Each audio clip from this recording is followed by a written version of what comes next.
Yo, Elliot! Hey,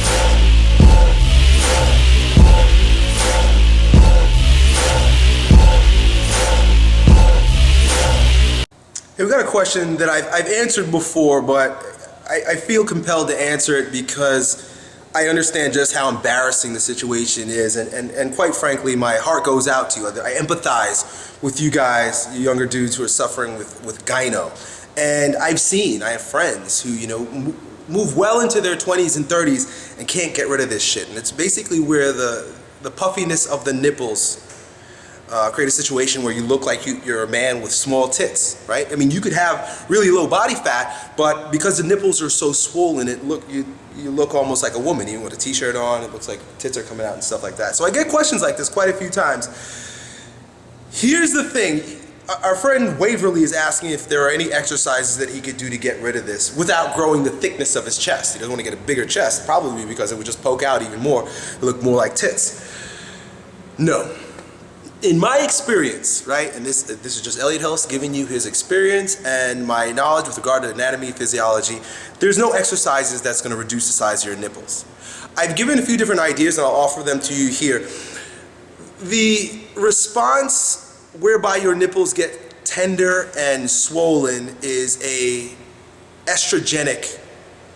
from estrogenic properties within the body. It's basically you're becoming a woman. Now, I'm not saying that to make a joke, but little girls around the age of 8, 9 years old, and mind you, I have daughters, so I understand this, their nipples start becoming very tender. Around, not 8, more like 9, 10 years old, start getting really tender. That's because they're becoming women, right?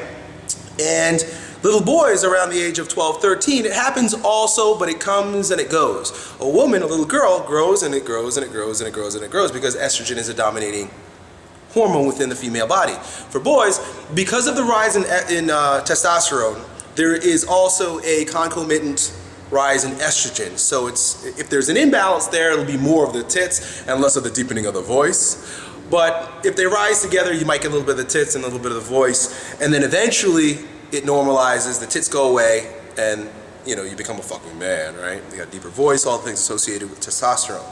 For some reason, some dudes, that never happens, it never normalizes, and the tits almost harden in that particular fashion. You've got the buildup of tissue in your nipples. There are many theories, and I don't want to say theories because it's pretty well documented and founded, that the high level of estrogens in our environment, environmental toxins, the pesticides, herbicides, plastics, and many of the food additives and chemicals produce an estrogenic response within the male and female body. So girls end up having puberty way too early because there's too much estrogens in the environment, right? So they end up having their period at like 9 years old. And little boys turn into girls. Right? And it's fucking us up in so many ways. In a myriad of ways, the extra estrogen in our diets and environmental toxins is screwing up mankind. I mean, the rate at which people are infertile is phenomenal.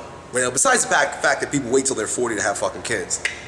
But the fact is also that, 23, 24, early 30s, people can't have children. Our hormones are so fucked up, guys. The best way to go about dealing with this is keeping your diet clean, right? And I'm giving this is a broad piece of advice. Keep your diet clean, guys. Try to eat organic vegetables if you can, but if you can't, fine. Wash them well. Eat a lot of vegetables. Vegetables help normalize the hormones. In particular, broccoli is one of those that really support keeping the estrogen levels low. I don't know how, maybe that's bro science. And eating organic meats or meats that are free from antibiotics, and keeping your grains or like your sugars, for the most part, really very low, and trying to cook foods or keep them in glass containers as opposed to plastic, trying not to drink out of too many plastic bottles or drinking containers, things of that nature. Do the best that you can. Do some research. I just offered you a few different ideas to keep the estrogen levels low, dudes, because it's gonna fuck you up on so many levels, right? And the other piece, for those of you who, I don't know how old you are, but have gone beyond that stage of development whereby the nipples should have shrunk down, I think the only solution for you is surgery. And And for that, my heart goes out to you. I think that, you know, it's a tough thing. You know, you want to take off your shirt and look like a fucking man, right? Without tits poking out. But I think the only way that's going to happen once you, I mean, if you're 25 and you still have them, dude, you're stuck. You got to go get surgery. So that's it, man. I hope that helps. Share this video with anybody else who has a similar situation, simply because I get this question quite often and I want to make sure that I steer you guys in the right direction. Peace. Yo, Elliot.